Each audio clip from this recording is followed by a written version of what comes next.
I know, like me, that you've had those supervisors that you really, really liked, and when it was time for them to move on or for you to move on, you were a bit saddened by it. What makes these people like that? How are we so attracted to them? Let's talk about it. I'm Adrienne from Adrienne's Avenue, and I talk about things that are rich, relatable, and relevant that will help make you the leader that others want to follow. Let's jump right in.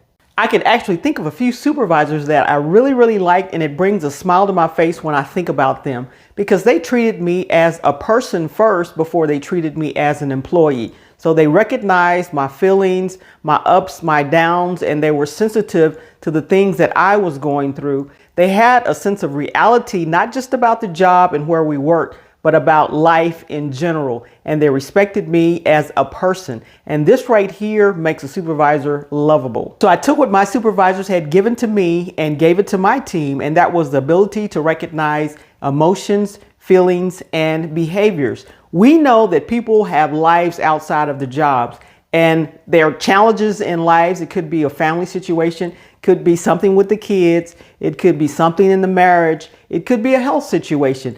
But these are things that people cannot release themselves from when they come to work inside of the building. So just recognizing and being sensitive to that other things going on in their lives is a key thing as far as having your team really, really like and enjoy working for you.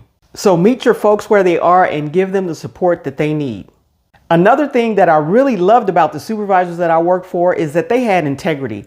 And we as leaders, we need to have integrity. We know right from wrong, and we should live to that same standard, higher standard of being integral when it comes to that. We know who we are. We know the things that we say and do affect others around us. So we have to be very, very careful about what we're doing and what we're saying. But integrity is very key in having your team respect you and like you as a leader. Being integral gives your team a positive influence, and people actually start to look up to you and admire you because you have integrity.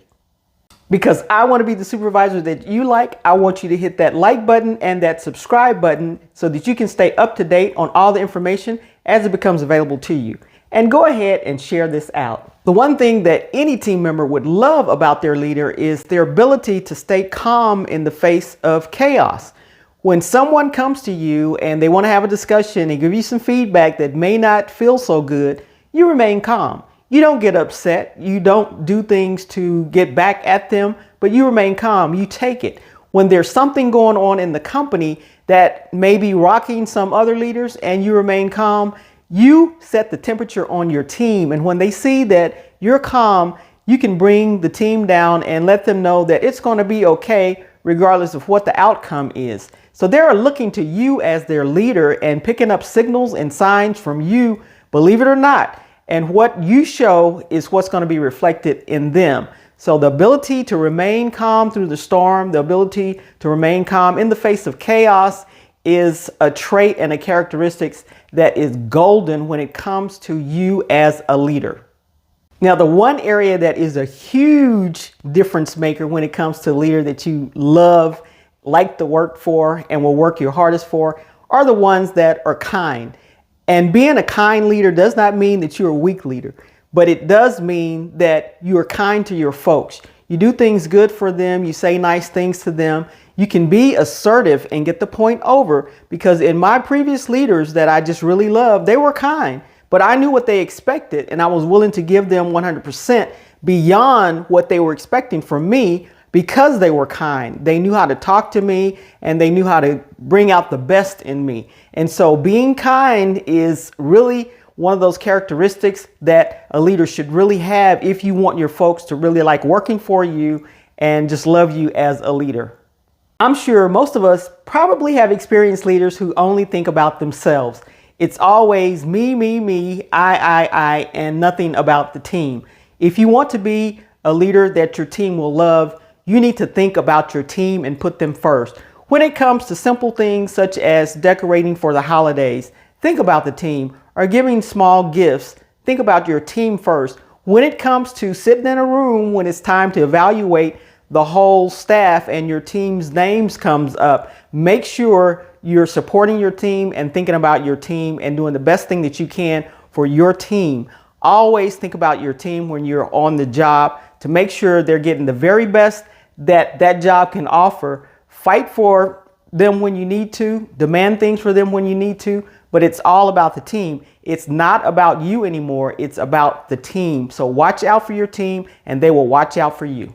Now, the few times that I may had to get talked to about something that I may have done wrong, the one thing that I could see in the supervisor who was reprimanding me at the time is that they really cared about our team. They really cared about me and they cared about my growth. And this is something as a leader, there's some tough times that we're gonna have to sit down with folks and talk to them, but they can see your heart if your heart is in the conversation.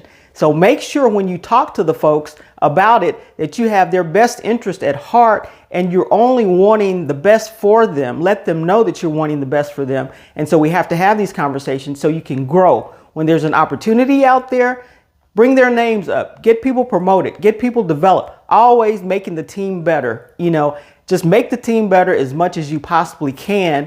Even if you have to rotate people in and out of your team, train new people for the team, that's okay. Your numbers may dip for a while, but you're a leader. You can bring the numbers back up with the folks that you have. So always think about making the team better. And this is really a great characteristic to have if you want your people to love you, because when the times get tough, they know your heart because they've seen the things that you've done, the sacrifices that you've made for the team, and they will remember that you're trying to make the team the best possible team it can be.